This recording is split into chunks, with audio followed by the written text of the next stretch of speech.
Como cada semana nos metemos en el consultorio, este espacio que busca promover la educación sanitaria de la población, bueno, con el tratamiento sobre, digamos, informaciones vinculadas a la medicina, pero también vinculadas fundamentalmente a la salud de la población. Como siempre, cada semana nos encontramos con el doctor Fernando García. ¿Qué tal, Fer? Buen día. ¿Qué tal, Guille? Buen día. ¿Todo bien? Bien, bien. Hoy un tema que me contaba fuera de micrófono, ha empezado, sobre todo en los últimos años, a ser más frecuente la consulta en el consultorio, aunque no es una consulta nueva, porque es un problema que ha existido, digamos, dentro de la salud de las personas. Hablamos del SIBO. Ajá. Contanos, a ver, ¿qué es el SIBO?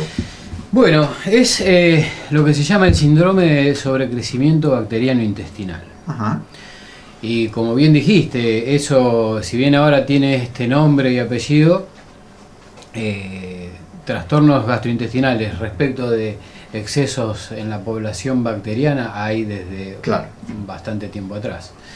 Sobre todo por el uso, entre otras cosas, de antibióticos, dietas inadecuadas y demás que te alteran la flora normal. Bien, metámonos un poquito en darle detalle o información de qué es ese nombre, ese título tan grande. ¿Qué significa?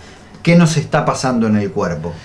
Nos está pasando que alimentamos de más a las bacterias que normalmente deberían estar en equilibrio en el intestino. Bien. Sobre todo en el intestino grueso. O sea, nuestro intestino está poblado de bacterias que tienen una función. Exacto. Ajá. Exacto. Y esa población bacteriana tiene que estar, es un delicado equilibrio. Ajá. Son bacterias de distinto tipo. Virus, hay bacterias de distinto tipo. Bien. Que normalmente al estar en equilibrio, unas a otras conviven y prestan servicios al organismo. Claro. Y servicios que tienen que ver desde la digestión de algunas proteínas como la celulosa, que normalmente es indigerible, una parte se digiere por las bacterias del intestino, hasta, por ejemplo, producir factores que intervienen en la defensa y contra las infecciones, en la inmunidad. Bien.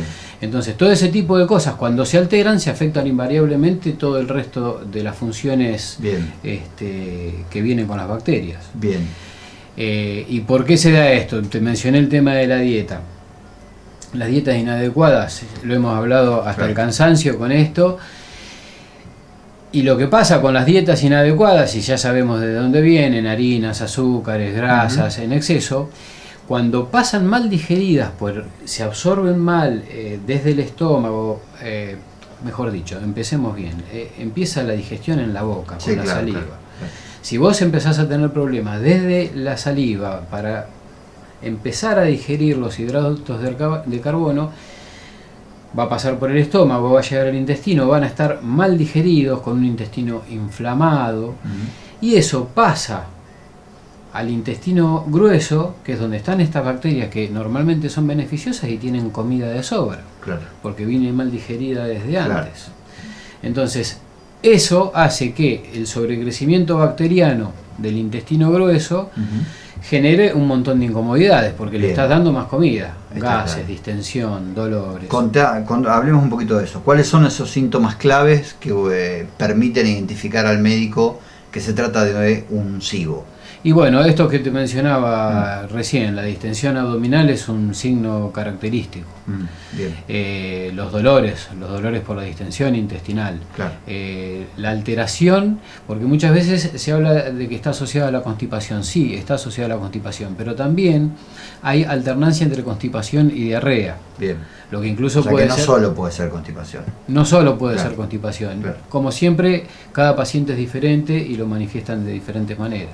Bien. La realidad es que, y a eso se asocia otro montón de cosas, desde la acentuación de ciertas alergias que tienen que ver con lo alimentario y por ahí se manifiestan en la piel, hasta dolores de cabeza, cefaleas intensas, migrañas. Bien. Y eso te lleva también a alteraciones después en lo que es la función glandular, tiroides, hígado. Bien. ¿Cómo se diagnostica? ¿Cómo el médico obtiene un diagnóstico preciso de que es un SIBO y no se trata de otra alteración gástrica, que hay muchas, ¿no? Sí, hay muchas. Básicamente los estudios son similares en todos, pueden llegar incluso incluso hasta la biopsia.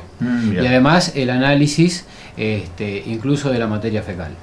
Y hablando de esto también, de la materia fecal y de la macrobiota, están teniendo a partir de todo este descubrimiento lo que es el trasplante de caca. A ver cómo es eso. Dicho así, ¿no? El trasplante de caca, exactamente. Hay gente que tiene la buena fortuna de tener toda su flora intestinal en equilibrio. Bien. Y salvo oscilaciones que son normales a lo largo de la vida de cualquier individuo, el tipo tiene una buena salud intestinal y a partir de ahí una buena salud en general. Bien. Se toman muestras y se procesa la caca de esa persona. Claro. Y eso mismo en cápsulas convenientemente, y eso se prepara manualmente, se utiliza como tratamiento para... o sea, que serviría para reequilibrar... Exactamente. Bien. Exactamente. Entre otras cosas que esto, bueno, se está estudiando ¿Esto ahora. ¿Está en una fase de investigación? Ya se está aplicando con buenos resultados. No es obviamente una solución mágica, sino que es... te va a requerir un montón de estudios, conocer qué bacterias están en déficit. Exactamente. Y además, bueno, volviendo al tema del tratamiento, antibioticoterapia adecuada, cambios en los hábitos alimentarios, fundamental. Y determinado tipo de alimentos que directamente no pueden comerse o moderarse adecuadamente, sino hablaste del tratamiento, pero quiero volver un poquito a la cuestión de las causas, y nombraste por ahí al pasar la palabra antibiótico.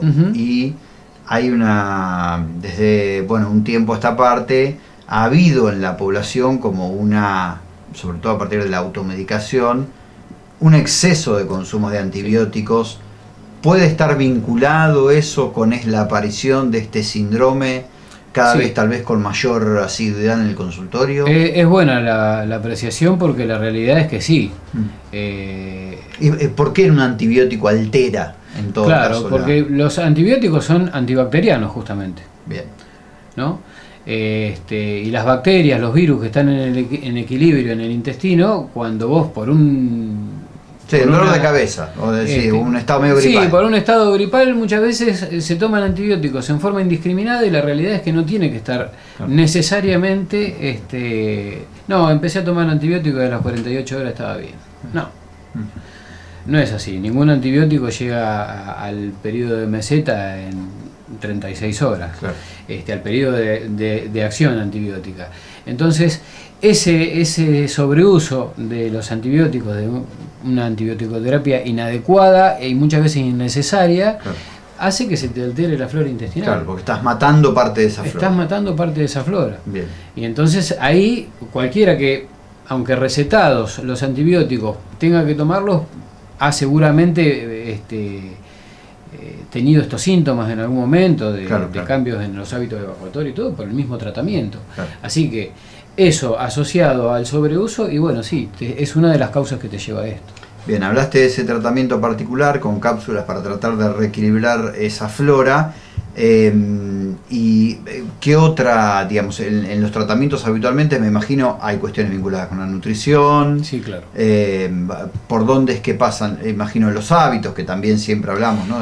Los hábitos, variar, se tiene que comer en determinadas horas, determinadas cantidades, y eso ahí entra también la especialista en nutrición, que te va a dar una dieta adecuada para, además de regenerar la flora normal, evitar que con otros alimentos le esté jugando en contra a ese proceso. Y también la utilización de probióticos, los famosos yogures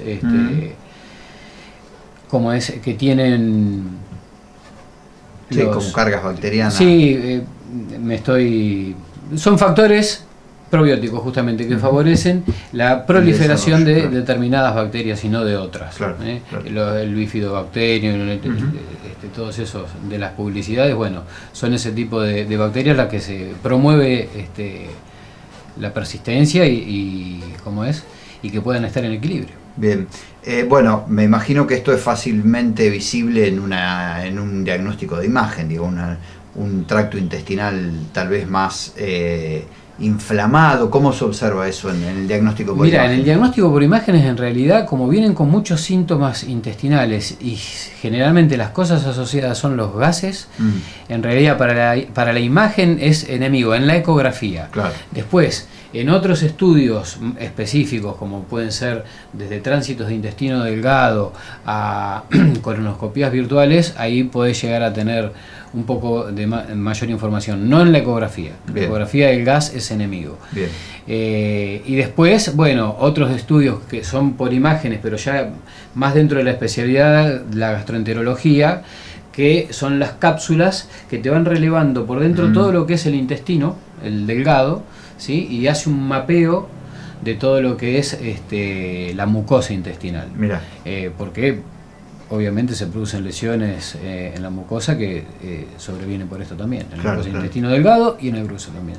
Bien, y en materia de diagnóstico, se determina con análisis de materia fecal en el laboratorio. Ese es el método más preciso, y digamos. Entre otros. Ya se un conteo de bacterias. Exactamente, además del mapeo de eso puede requerir incluso hasta biopsia. Claro. En algunos casos. Porque pueden ser cosas asociadas a otras patologías también. Bien, y decías que esto empieza a darse con más frecuencia en los consultorios, Fer, que es así como una enfermedad de moda, y lo voy a poner entre... Y sí, el diagnóstico está siendo más frecuente. Uno que hace una especialidad de derivación como es el diagnóstico por imágenes, los pacientes ya vienen con el diagnóstico. Claro. Y la verdad es que estadísticamente ha aumentado y uno lo ve en forma empírica en la práctica diaria. Claro. Y hay especialistas que ya empiezan bueno, valga la palabra, ¿no?, a focalizarse en este tipo de síndrome.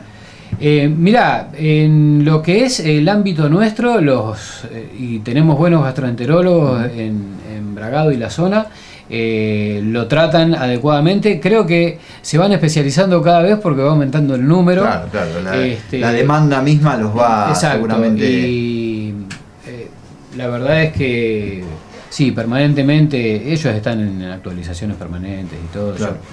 Claro, pero todavía no es una especialidad de la medicina. No. Obviamente se ve dentro de la gastroenterología. Claro, exacto.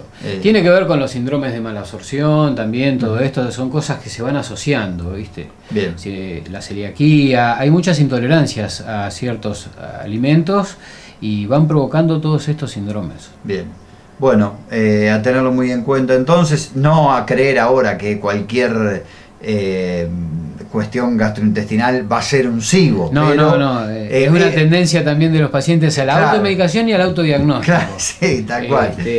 Y la verdad es que muchas veces no hay diagnósticos mágicos, hay que investigarlos. Son muchas pruebas para hacer, ver cómo evoluciona con determinados tratamientos. No es tan fácil. Si fuera tan fácil, en medicina 2 más 2 a veces da 4. Claro, tal cual. Bueno, tenerlo muy en cuenta porque ocurre muchas veces cuando empiezan a aparecer este tipo de tendencias en el consultorio, ya la gente después lo toma como, a mí me debe estar pasando. Claro, y eso genera ansiedades y enseguida aparece Google que genera más ansiedades, entonces hay el estrés y la ansiedad también favorecen la aparición de este tipo de cosas. Gracias, Fer, por haber venido, como siempre. Gracias, Guille. Hoy con el doctor Fernando García hablando de el SIBO en el consultorio.